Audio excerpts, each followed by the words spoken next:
we talked beforehand. You're from Scotia originally, and I have my mom is from North Loop, and so North Loop, Scotia, that area.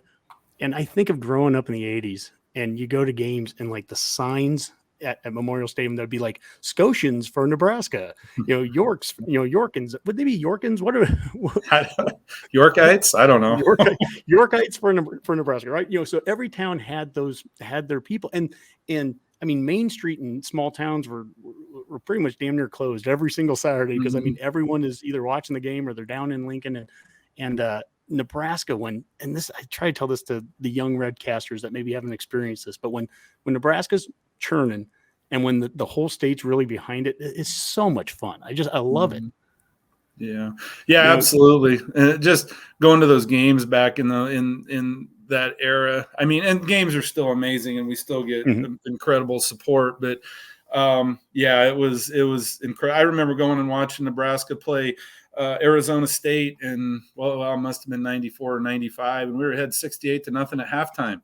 And I'm telling people about this. You remember, you don't remember this, but there was a time where not that long ago where we were ahead 68-0 at halftime against a legit Pac-12 team. And so Clinton Childs scored in like 10 seconds on that play. It was the first play of the game. They did an option left, and he went 80 yards. Yeah. Yeah, no, and when things were shut down with COVID a couple of years ago, I mean that all this stuff you're saying just kept running through my mind, thinking about not only the players but thinking about the whole state. Like I've seen this state crazy for Nebraska, and whether we're good or whether we're bad, and I don't care if we're 3-8 or whatever. I guarantee you that Iowa game, every small town bar in the state of Nebraska is full of people cheering for that game. And if we're great, if we're undefeated, or if we're contending for a Big Ten West title or whatever, it's even more rabid probably. But even when things are slightly down, I mean, it's a big deal in this state. It is a major, major thing in this state. And to have it represented by kids from all over the state is pretty amazing, to your point. That the stupid misconception of some national people back in the COVID year where Nebraska simply wanted to play. And we got crapped on by so many different, the Desmond Howards and all that. Yeah. And in fact, we had the parents group, Nebraska parents group, and I'm guessing you were probably involved with that. And it wasn't us saying, hey, we need to play because we're going to win a national title this year. It's we want to play football. Nebraska wants to.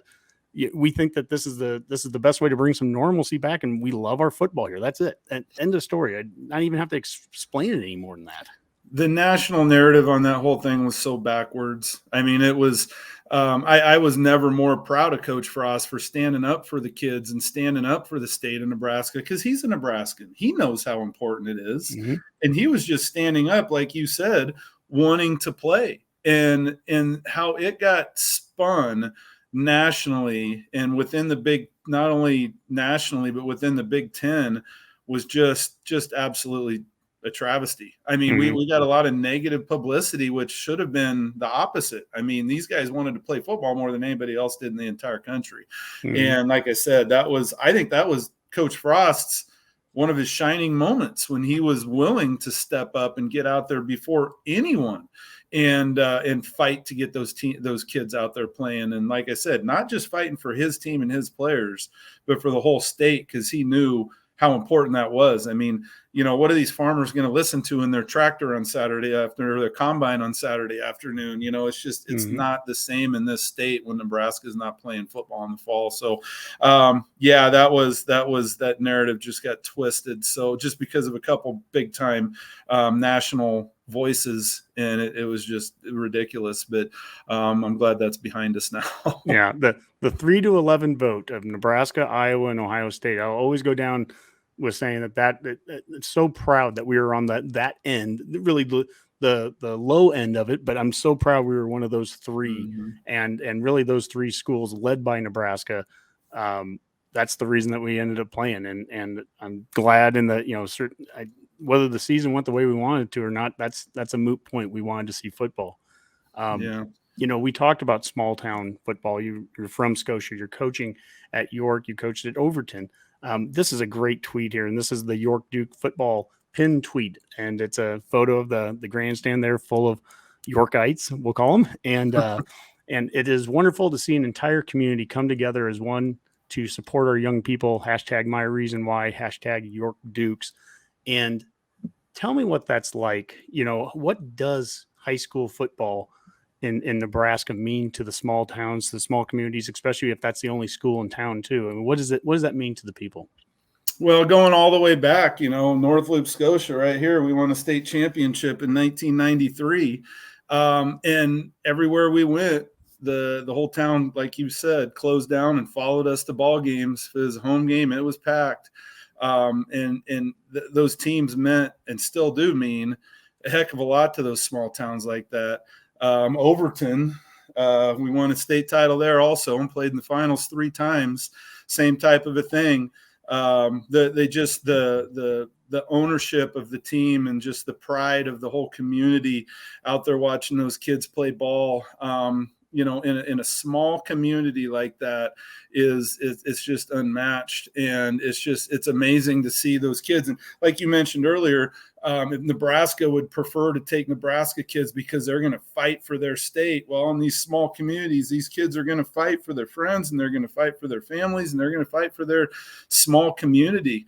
Representing your school every Friday night. And now at York, it's the same thing. I mean, our home atmosphere, I feel like, is one of the very top best atmospheres in the whole state. And the whole community rallies around us. And when we need something, somebody steps up and takes care of us.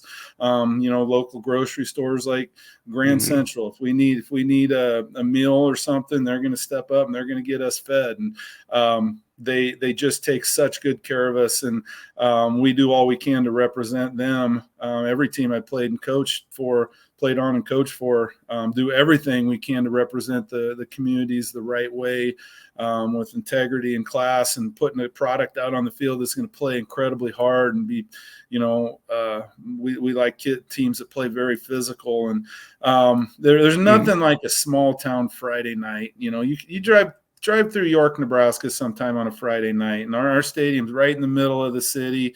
It's a little different because it's the outfield of a baseball field. And we had a chance to kind of move that a few years ago, and we didn't want to because it was such a unique, cool atmosphere right in the middle of town. But we have the cannon that goes off every time, which I think 99% of opposing players and coaches absolutely hate, but all of our kids and all of our fans love it. And it's a big deal on Friday night. And so, I love Friday night lights and high school football, and going out and coaching those kids. And one of these days when I'm not a coach, I'm looking forward to being able to go watch every different team all around the state of Nebraska. So yeah, it's definitely a big deal on Friday nights. And it is a responsibility though that I have as a coach to make sure we're putting a product out there that's going to make that community proud. And our kids have always done a great job with it. We've got amazing kids. We did at Overton, and now we do here at York, and they work incredibly hard and love the game.